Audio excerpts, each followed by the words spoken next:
Si la marionnette de Soros, Kamala Harris, accède au pouvoir, même par des moyens de tricherie, car tout est envisageable dans leur pseudo-démocratie, elle pourrait plonger le monde dans le chaos. C'est un fait. Elle deviendrait la nouvelle vitrine du Deep State, servant les intérêts d'Hillary Clinton, considérée par tous comme la chef d'une cabale belliciste. Cette faction poursuivrait son projet idéologique de mener le monde à la guerre et de restreindre davantage les libertés.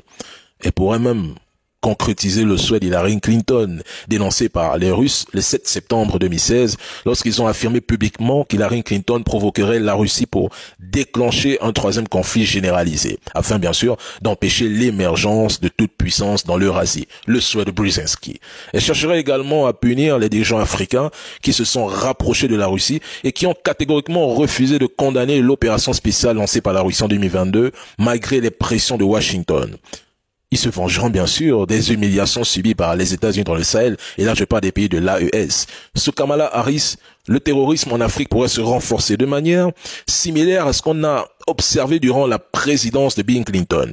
Et continuera bien sûr le projet de Joe Biden visant à imposer la démocratie de manière stricte dans les pays africains, même européens, en évinçant par la force les dirigeants opposés à leur politique, au monde unipolaire, à l'hégémonie américaine et à celle du dollar.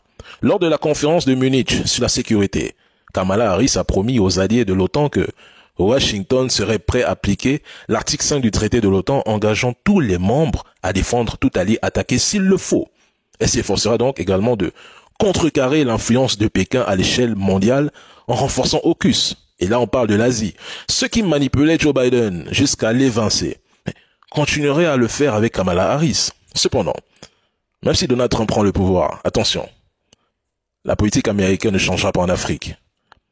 Peu importe leur idéologie, ils ont tous un seul et même projet.